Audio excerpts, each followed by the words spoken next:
एक दिवसीय परीक्षा की तैयारी कर रहे सभी नौजवान साथियों, नमस्कार। मैं मनोज यादव आपका अपने YouTube channel triple R Gurukul में आपका हार्दिक स्वागत करता हूं। जैसा कि मैंने आपको पिछले वीडियो में गुण संधि के बारे में बता दिया था, आज मैं आपको वृद्धि संधि के बारे में बताऊंगा।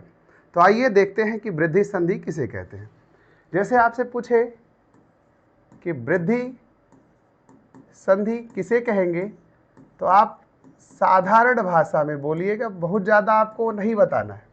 जैसा कि मान लो वृद्धि संधि पूछा तो आप ऐसे बोलिए, ये आ के बाद ह्रस्व आ हो या दीर्घ आ, ये मिलेगा ए से मिले या ए से मिले तो ये ए हो जाएगा। यदि आ के बाद ओ या अब हो तो ये क्या हो जाएगा, अब हो जाएगा। तो आप एक ही लाइन में ऐसे बताइएगा, अगर पूछे वृद्धि संधि किसे कहेंगे तो आप कहिएगा ह्रस्व या दीर्घ आ के बाद ए या ए होगा तो ए हो जाएगा।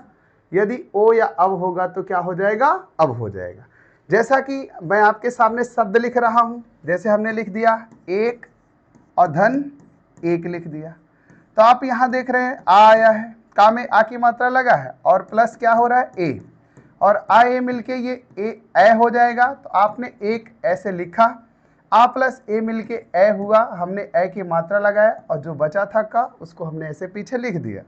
जैसे हमने लिख दिया तथा धन एव लिख दिया।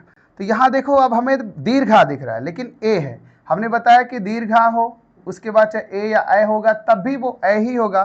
तो आप क्या करोगे, तथ ऐसे लिखोगे, क्योंकि पहले पद का अंतिम वर्ण और दूसरे पद के पहले वर्ण के मिलने से ही जो विकार परिवर्तन होता है उसी को हम संधि कहते हैं।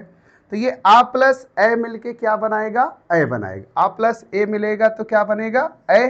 तो आपने ए की मात्रा लगाया और जो बचा हुआ था वो उसको लिख दिया, तथा धन एव बराबर तथेव हो जाएगा।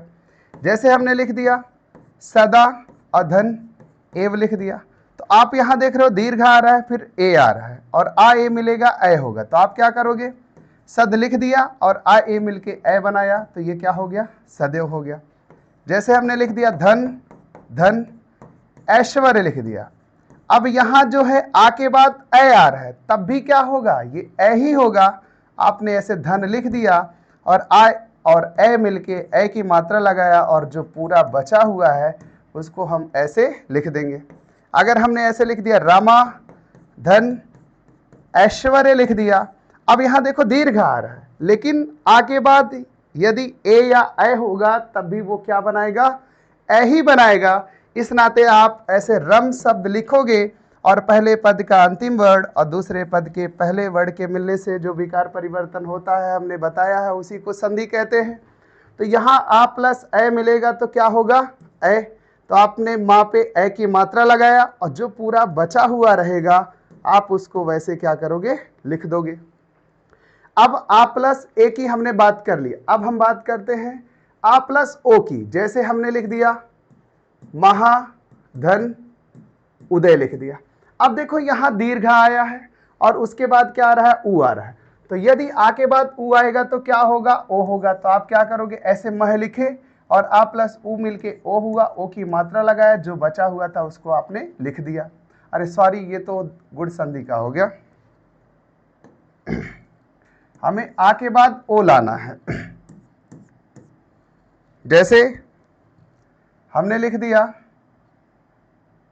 महा प्लस ओज लिख दिया, अब देखो यहां आ है और फिर इसके बाद क्या है, ओ है। आ के बाद ओ मिलता है तो क्या होता है, औ होता है। तो आपने ऐसे मह लिख दिया और आ प्लस ओ मिलके ओ बनाया, औ बनाएगा और आपने जो पीछे बचा हुआ था वैसे लिख दिया। तो महाधन ओज बराबर क्या हो जाएगा, महोज। अगर हमने लिख दिया दंत और प्लस ओष्ट लिख दिया तो ये क्या हो जाएगा, दंतोष्ट हो जाएगा। अगर हमने लिख दिया महाधन औदार्य लिख दिया तो हो जाएगा महो दार्य हो जाएगा। और आप एक चीज देखिए, ये तो टूटा था तो आपने जोड़ दिया, और जो जुड़ा हुआ है यदि तोड़ने की बात करेगा तो आप क्या करोगे, यदि जुड़ा हुआ है तोड़ने की बात करता है तो आप क्या करोगे? जैसे ये शब्द था, इसको हमने इरेज कर दिया, अब जुड़ा हुआ शब्द है उसको तोड़ेंगे कैसे आप, आइए इसको हम देखते हैं। ठीक, जैसे मान लो आपके सामने लिखा है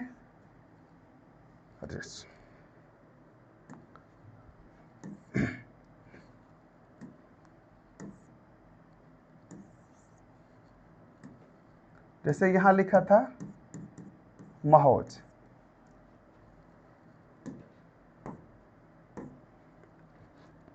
अब हमें तोड़ना। अब ये बताओ ए किससे मिलके बनता है, पहले आप ये बताइए।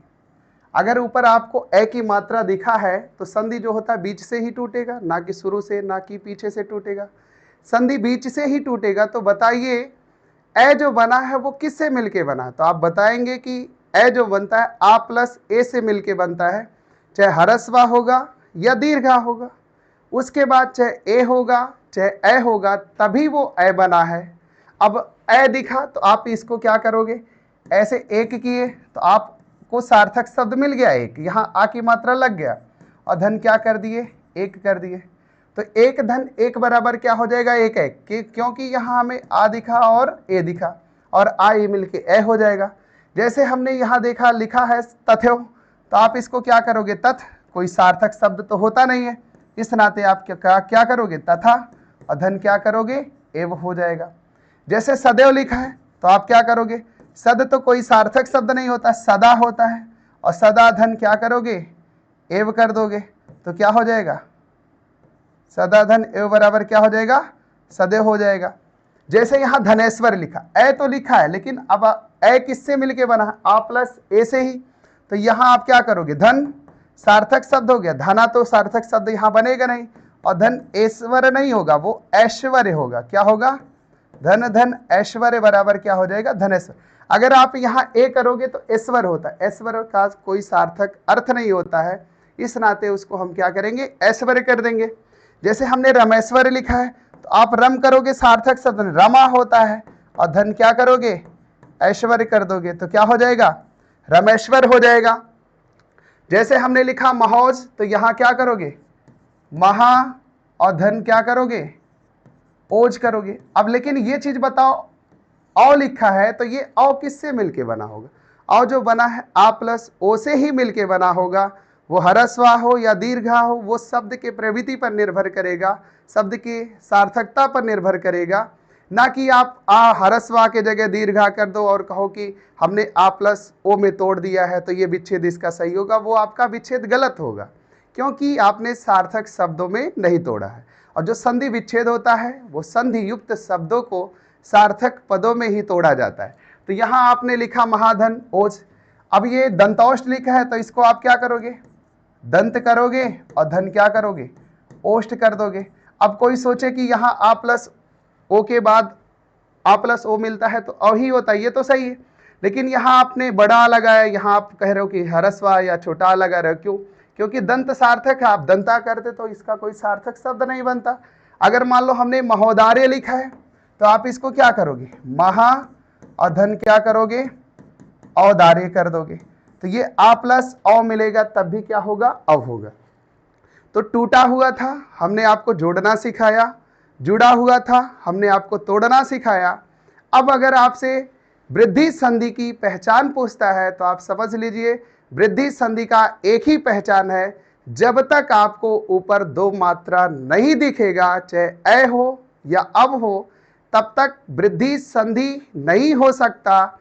लेकिन ये जरूरी नहीं है कि जहां भी डबल मात्रा दिखे ऊपर वो वृद्धि संधि होगा, लेकिन ये जरूरी है, ये अनिवार्य है कि यदि वृद्धि संधि होना है तो ऊपर जब तक दो मात्रा नहीं होगा तब तक वृद्धि संधि नहीं होगा। मैं आपके सामने एक शब्द लिखता हूं, उस पे डबल मात्रा है, आप उसको कमेंट में बताइएगा कि ये कौन सा संधि है। जैसे हमने लिखा